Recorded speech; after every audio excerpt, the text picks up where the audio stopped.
অসীম সাহস বনকর্মী কালীপদ বেরার। বিশাল আকারের বাঘকে দেখেও ভয় পাননি, উল্টে লাঠি উঁচিয়ে তেড়ে গেলেন। এ দুঃসাহস সহ্য হয়নি বাঘটির।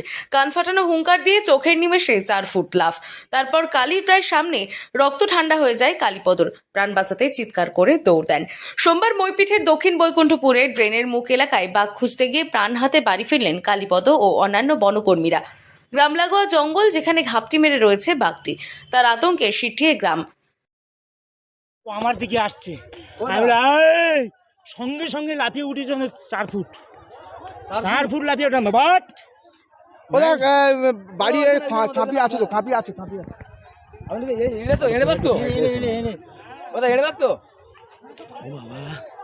একটুকু চলাফেরা করেনি বাঘটা। চলাফেরা করেনি, প্রথম থেকে বলার মাল কোথায় যাবেন, শিকার ছেড়ে খাই থাকবো, শিকার ছেড়ে।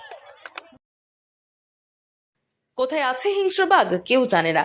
খুঁজতে জঙ্গলে শুরু হয় তল্লাশি। বনকর্মীরা লাঠি হাতে খোঁজা শুরু করেন। সেই দলেই ছিলেন কালীপদ। তারপর বাঘের সঙ্গে অসম দৈরাতে পিছু হাঁটে কালী। হাঁপাতে হাঁপাতে বলেন, এত বড় বাঘ ভাবতেও পারিনি। লাফ দিয়ে একেবারে আমার সামনে। পালিয়ে কোন রকমে প্রাণে বেঁচে আছি।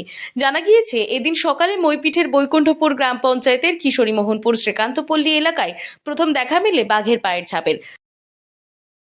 মইপিঠ কিশোরী মোহনপুর শ্রীকান্তপল্লী ড্রেনের মুখ। আমরা এরকম নদীর বাউন্ডারিতে এরকম বাঘ পার হয়েছে। আমরা এরকম নদীতে যাচ্ছিলাম মাছ ধরতে, এসে দেখলাম সেখানে বাঘের পাউড়ি। সেখান থেকে ঘুরে গিয়ে আমরা গ্রামবাসী খবর দিই, পাড়া প্রতিবেশীর লোক এসে জড়ো হয়ে সবাই এক জায়গায় দাঁড়িয়ে দেখছি সেখানে বাঘের পাউড়ি পড়ে আছে। এখন অবধি ফরেস্টার এসে পৌঁছায়নি সে জায়গায়, এই পর্যন্ত বর্তমান ওখানে পড়ে আছে। না হলে আগে 1 সপ্তাহ পর্যন্ত মরে গেছিলো, 1 সপ্তাহ মতন পড়ে আছে ওই জায়গায়। তা আমরা যাওয়া আসা করি, ওখানে আছে দেখি জিনিসটা। তার কিছুক্ষণ আজকে সকালে, কালকে বিকালে দেখে গেছি আছে, আজকে সকালবেলা এসে দেখছি মালটা নেই, ওকে নিয়ে সরে গেছে অন্যদিকে। কয়েকজন মৎস্যজীবী নদীতে কাঁকড়া ধরতে যাওয়ার সময় বাঘটি দেখতে পান। তাতে গ্রামের মধ্যে পড়ে থাকা মরা ষাঁড়কে বাঘ টেনে নিয়ে যাওয়ার চেষ্টা করছিল। কিছুটা খেয়ে তারপর ফেলে রেখে যায়। জানা গিয়েছে, মাকড়ি নদী পার হয়ে লোকালয় সংলগ্ন জঙ্গলে এসেছে বাঘটি। বাঘ এলাকায় ঘুরছে এ বিষয়ে নিশ্চিত হতেই সন্ধ্যা থেকে রাতে পাহারার ব্যবস্থা করেছে বন দপ্তর। মশাল জ্বালিয়ে টহল দেওয়া হচ্ছে সংলগ্ন রাস্তায়।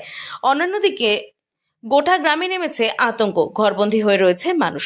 গৃহপালিত পশুকে ঘরের মধ্যে ঢুকিয়ে বেঁধে রাখা হয়েছে। নিমপিঠ উপকূল থানার পুলিশ মাইকে সতর্ক করছে গ্রামবাসীদের।